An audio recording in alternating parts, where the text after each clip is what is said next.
August 29. This time of the year, there's a great morning bite just about every morning. In fact, most of the times of the year, the fish bite really good early in the morning. But after that early morning bite is over, and sometimes on some of these really super hot days, we're talking about that only lasting maybe the first 30 or 40 minutes after daylight. It might last 2 or 3 hours. What do we do next? What happens next?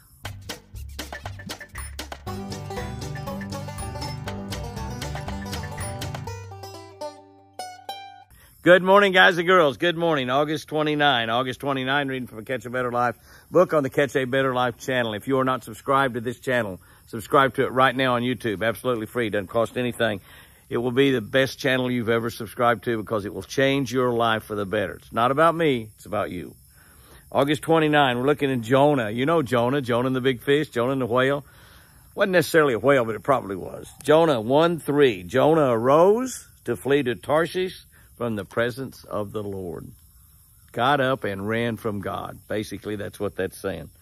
Here's what I wrote about that. Bass fishing requires some stealth, especially when the water's clear and the fish are shallow. You've got to sort of sneak up on them. Particularly, you need stealth when the bass are spawning or they're at or near the beds. Often, if they see or feel the presence of a boat, they're out of here.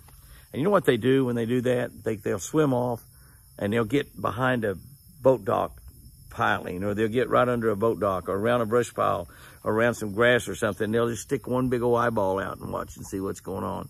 And a lot of times they won't come out of there as long as you're still there. So sometimes you have to leave and come back to them. Everybody knows the story about Jonah and the whale. God told him to go preach to the folks at the evil city of Nineveh. Evil city, much like a lot of our cities here in the United States. These people were corrupt. They were bad. They were doing all kinds of bad stuff. But here's the thing. God had prepared an amazing revival in that city. It was any preacher's dream trip. It was a dream trip. God is sending me someplace to preach where the people are horrible. They're all sinners. They're all terrible. But God has prepared and opened doors for me, so there's going to be a great revival. God just might save all the people in Nineveh. He might just save them all. Save them all. Well, he actually did save them all. But it wasn't for Jonah. That wasn't what Jonah wanted. When God sent Jonah to Nineveh to preach that revival, he split and ran from God. And it nearly cost him his life. He cut and run when God was sending him on the greatest mission trip probably of all time. You're going to go to this terrible, evil city. We think of things like that here in America. The first thing pops into our mind, Chicago, because they have so many murders. But Baltimore, Los Angeles, San Francisco, Portland, Seattle, on and on and on. New York City, on and on and on. Oklahoma City, Tulsa. There's a lot of evil in those cities as well. Here's the deal. God is always talking to each of us Christians also. He's talking to us. He's telling us what to do. He's guiding our life. He's guiding our daily steps. But are we listening? Are we listening to God? Here's the other part. Are we obeying what God is telling us to do? Now, God's not just a revelation from heaven. Jimmy, oh yeah, God, that's you. No. It's right inside of us. When you're saved, when you're a born-again Christian, when you ask God to come into your life and save you, he puts his Holy Spirit inside of you. He talks to you through that Holy Spirit every single day. Are we listening? Are we obeying? Do we run when God tells us to speak to somebody? Do we cut and split just like Jonah? When he tells us to encourage somebody, do we encourage them? Maybe if he tells us to pray with people, or maybe pray with them, put your arm around them. Say, can I say a little prayer for you right now? Help you through what you're going through. Do we do that? Or do we cut and run like Jonah? Are we Jonah of modern day ages? Do we do that?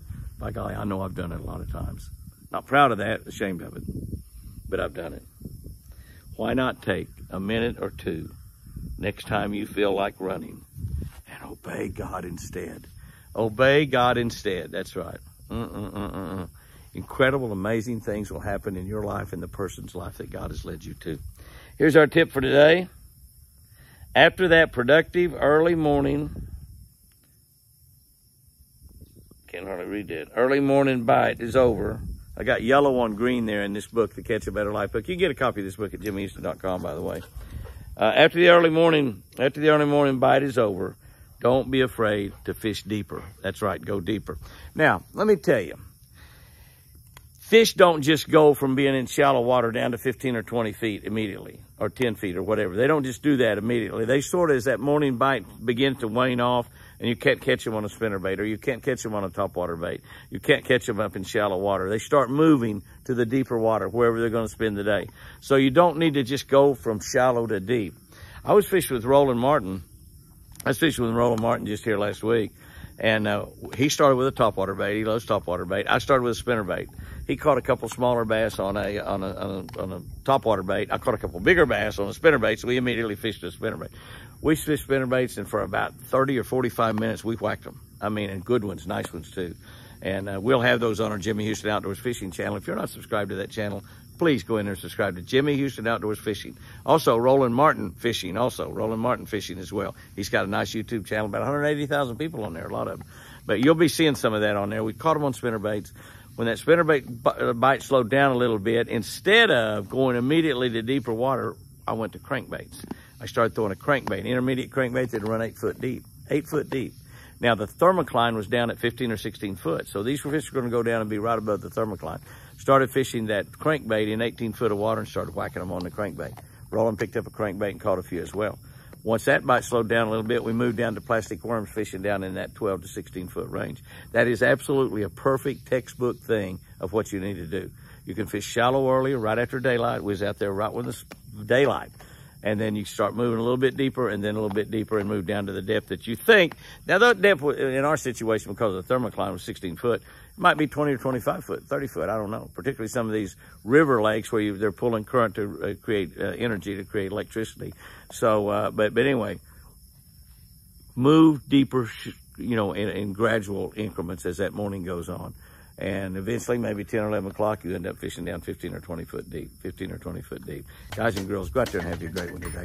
And remember, I sure do love you.